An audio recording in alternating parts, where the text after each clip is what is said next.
Ravindra B, इनका सवाल ऐसा है कि केवल इस नेचर में इंसान बोलता है, बाकी प्राणी बोल नहीं पाते हैं, तो क्या यह चमत्कार नहीं है? ईश्वर ने केवल इंसान को बोलने की क्षमता दी है। आप जो कह रहे हो वो शायद 200 साल पहले अगर किसी ने कहा होता तो उसको माफ किया जा सकता था, क्योंकि तब जानकारी उपलब्ध नहीं थी। 200-250 साल पहले हर व्यक्ति ये दुनिया में इंसान को बनाया वो ईश्वर ने बनाया होगा ऐसा मानना ठीक था, क्योंकि दूसरे तरीके से वो माने तो कैसा माने, ये सृष्टि कैसे निर्माण हुई, इंसान को किसने निर्माण किया? इन सवालों का क्या जवाब है? ज्योतिबा जी फुले बहुत रैशनल व्यक्ति, जिनके कारण प्रोग्रेसिवनेस जिसको हम कहते हैं, पुरोगामित्व जिसको कहते हैं, रैशनलिज्म जिसे कहते हैं, उसके पितामह माने जाते हैं। लेकिन उनको भी इस सवाल का जवाब नहीं पता था तब, जबकि डार्विन उनके समय में काम कर रहा था। तो उन्होंने कहा था कि यह सृष्टि का एक निर्मिक होता है जिसने निर्माण की, लेकिन बाद में वो कंट्रोल नहीं कर रहा है। दूसरा जवाब देना संभव नहीं था ना। लेकिन आज के जमाने में हमें डार्विन मालूम है, डार्विन की इवोल्यूशन की थियरी मालूम है। डार्विन की इवोल्यूशन की थियरी 100% स्वीकारी गई साइंस की दुनिया में, यह हमें मालूम है। उसने जो बात कही वो 100% वैज्ञानिक ठोस प्रूफ्स के आधार पर कही है, यह हमको मालूम है। और उसके जरिए हमें यह भी आज पता चल गया है कि ये सृष्टि जो हमारी है, जिसको हम सूरज, पृथ्वी वगैरह वगैरह, ये हमारा मंडल है, सूर्य मंडल है, वो कम से कम 450 करोड़ साल पहले पैदा हुआ। सूरज के टुकड़े टुकड़े हुए, उनमें से अलग अलग ग्रह बने। 350 करोड़ साल से लेकर तो 250 करोड़ साल पहले तक यहां पर ऐसा वातावरण बनते गया कि जिसमें से एक पेशीय प्राणी, एमीबा जैसा प्राणी तैयार हुआ। और उसके आधार पर वो इवोल्यूशन के आधार पर, उत्क्रांति के आधार पर वो प्राणी उत्क्रांत होते गए। पहले जलचर, जल में तैरने वाले से लेकर तो जल से संबंधित प्राणी तैयार हुए, और बाद में स्थलचर प्राणी तैयार हुए। और जलचर स्थलचर दोनों प्राणी अभी विचरण कर रहे हैं। और 10 लाख साल पहले 2 पैरों पर चलने वाला इंसान जैसा प्राणी इसी में से बना। अब ये सब बातें हमको आज पता है। सभी प्राणी आवाज करने की क्षमता रखते हैं। अभी हमारा जो अभ्यास कहता है वो ये भी कहता है कि ये ब्रेन जो होता है केवल शरीर इवोल्यूशन के जरिए विकसित होता है ऐसा नहीं है, या फिर इवोल्यूशन की थियरी के अनुसार विकसित होता है ऐसा नहीं है। ब्रेन भी विकसित होता है। तो इंसान सबसे ज्यादा प्रगत ब्रेन प्राप्त करने वाला प्राणी है, और इसीलिए इंसान ने काफी क्षमताएं प्राप्त की है। प्राणी जगत में काफी प्राणी बोलते हैं, उनकी भाषा होती है। अभी आजकल तो हम सबके लिए नेशनल जियोग्राफिक चैनल उपलब्ध होता है।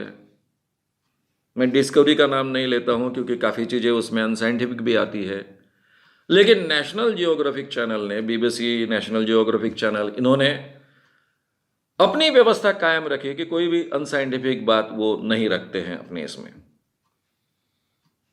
काफ़ी सालों से उनकी परंपरा रही है, इसलिए हम उस पर पूरी तरह से विश्वास रख सकते हैं। वहां हमें कितनी भाषाओं के बारे में, अलग अलग प्राणियों के भाषाओं के बारे में अलग अलग प्रोग्राम्स देखने को मिलते हैं। जैसे समुद्र में सबसे बुद्धिमान प्राणी व्हेल्स हैं, देव मासा जिसको हम कहते हैं मराठी में, व्हेल्स बहुत बुद्धिमान प्राणी है, बहुत बड़ा होता है। ये फिश बहुत बड़ा होता है, फिश है। बाकी फिशों को स्तन नहीं होते हैं, वो दूध नहीं देते हैं, लेकिन व्हेल ये सस्तन प्राणी है, उसके बच्चे उसका दूध पीते हैं। बाकी जो फिश होती है, एवरेज फिश जो होती है, वो एवरेज हर प्रकार के फिश अंडे देती है और अंडे में से बच्चे पैदा होते हैं। लेकिन ये व्हेल जैसा इंसान है, जैसे काफ़ी प्राणी हैं कि जिनके बच्चे होते हैं और वो अपने माओ का दूध पीते हैं, उस ढंग का है। ये सबसे ज़्यादा अच्छा ब्रेन रखने वाला प्राणी है पानी में का। उसकी लैंग्वेज होती है, कई माइलों तक एक दूसरे के साथ में वो बात करते हैं। उनके लैंग्वेज पर हमने कितने प्रोग्राम्स देखे होंगे, उपलब्ध है, आप देख सकते हो। और आजकल तो कैसा है कि केवल टीवी पर यानी डिपेंडेंट रहने की आवश्यकता नहीं है। यूट्यूब चैनल से लेकर तो हर जगह आप ये पुराने प्रोग्राम्स भी प्राप्त कर सकते हो और देख सकते हो। पृथ्वी पर इंसान के बाद में जिसको हम एप कहते हैं, चिंपांजी कहते हैं, वो सबसे ज्यादा विकसित ब्रेन वाला प्राणी है। उसकी लैंग्वेज होती है, वो लैंग्वेज का उपयोग करते हैं। हाथी, उसके बाद में इतना बड़ा प्राणी हाथी, वो बहुत बुद्धिमान प्राणी होता है। यानी जमीन पर जो प्राणी है उसमें इंसान, इंसान के बाद में एप्स और एप्स के बाद में हाथी माना जाता है। ये किस आधार पर तय होता है? उसके शरीर के प्रमाण में ब्रेन का हिस्सा उसका कितना बड़ा है, कितना विकसित हुआ है, इसके आधार पर यह तय होता है। यानी हमारा स्टडी करने का जो तरीका है वो। हाथियों की भाषा होती है, हाथी अपने इमोशंस प्रकट करते हैं। इसके बारे में कितनी फिल्में हैं, डॉक्यूमेंट्रीज है, हालांकि फिल्में कहना उचित नहीं होगा उसको। तो लैंग्वेज केवल इंसान बोलता है, ये आपकी जो समझ है वो करेक्ट नहीं है। इंसान का मस्तिष्क जो प्रगत था, सबसे ज्यादा प्रगत आज इंसान का मस्तिष्क है, ब्रेन है, सब प्राणियों। उसने उसका उपयोग कर कर भाषा विकसित की। वो भाषा अच्छे ढंग से विकसित क्यों कर पाया?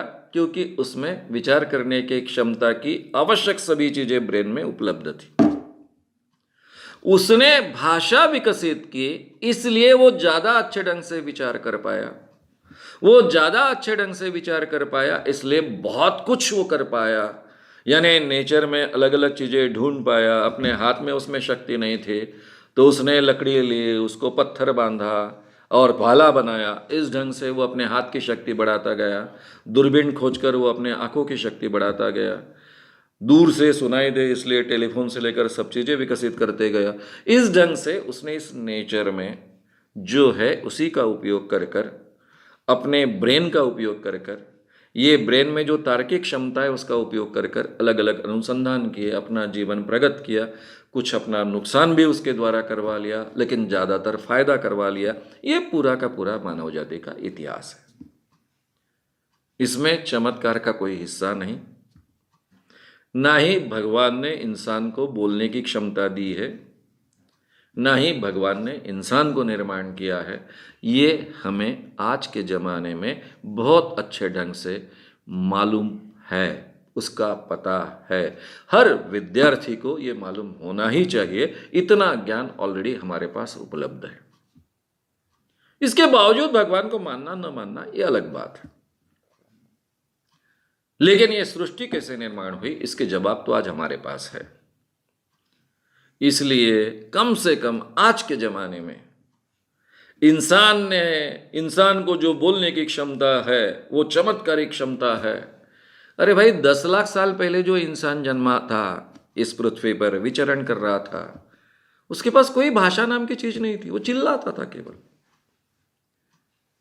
ये चिल्लाना जो है, मुंह से आवाज निकालना है, हर प्राणी निकालता है। उस सिंबल को एक विशिष्ट चीज के लिए उपयोग में लाना,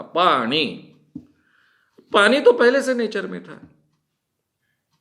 इसको पानी कहना कुछ लोगों ने शुरुआत की, बाकी लोगों ने एक्सेप्ट करते गए। पानी का मतलब हमारे सामने तुरंत आ जाता है। शेर, भाई शेर तो था, उसको शेर ही क्यों कुछ कहना? कुछ लोग शेर कहते हैं, कुछ लोग टाइगर कहते हैं, कुछ अलग भाषा में अलग कहते हैं। अगर इंसान ने हमें, यानी भगवान ने हमें, इंसान को भाषा दी होती तो सबकी भाषा एक होती ना। 600 करोड़ लोगों की भाषा एक होती। आज जो पृथ्वी पर पूरे के पूरे 600-700 करोड़ के आसपास लोग हैं, उन सब की एक ही भाषा होती है ना। इतनी अलग अलग भाषाएं। हमारे महाराष्ट्र में कितनी मराठी की अलग अलग है, कितनी हिंदी अलग अलग है, कितनी भाषाएं। पूरे देश में जितनी भाषाएं उससे ज्यादा भाषाएं तो हमारे केवल भारत देश में। तो इतनी भाषाएं अलग अलग विकसित हुई, इसका क्या जवाब देंगे आप? ये तो इंसान ने विकसित की हुई भाषा है। तो आज के जमाने में ये सब समझने के लिए हमारे पास अवसर है, उतने स्टडीज उपलब्ध है। केवल एक सोच के साथ ये सब समझने की आवश्यकता है, और इसको कहते हैं तार्किक सोच, इसको कहते हैं वैज्ञानिक दृष्टिकोण स्वीकारना, इसको कहते हैं विवेकवाद स्वीकारना, इसको कहते हैं रैशनल थिंकिंग का अमल में लाना, रैशनल थिंकिंग अपने जीवन का हिस्सा बनाना। वो अगर हम करेंगे तो इन सब सवालों के जवाब हमको मिलेंगे। और इन सब सवालों के जवाब मिलने के बाद भी अब डरने की आवश्यकता नहीं। इसके बावजूद जिनको ईश्वर मानना है उनको मानने का अधिकार है। अगर हमको पता चल गया कि इंसान को जो बोलने की क्षमता है वो उसने मेहनत से प्राप्त की, तो इसलिए ईश्वर को छोड़ देना आवश्यक है, ऐसा नहीं है। वो आपका अधिकार है, मानना है नहीं मानना है, वो कोई आपसे खींच लेने वाला नहीं है वो अधिकार। इसलिए ऐसी झूठ बात कहकर या फिर ये झूठा आरोप ईश्वर पर कहकर ईश्वर को मानने की आवश्यकता नहीं है। वैसे ही मानिए ना, आप सच के साथ मानिए। अगर आपको ये वीडियो पसंद आया हो तो उसे ज़रूर लाइक करें, लोगों में ये अवेयरनेस फैलाने में हमारी मदद करें। वीडियो को ज़रूर शेयर भी करें। तो हमारे YouTube चैनल श्याम मानव को विज़िट करें। ऐसे सारे वीडियोस का आनंद लेने के लिए हमारे चैनल को सब्सक्राइब करें। उसके लिए सब्सक्राइब बटन दबाएं। नए वीडियोस का नोटिफिकेशन पाने के लिए बेल आइकन दबाएं।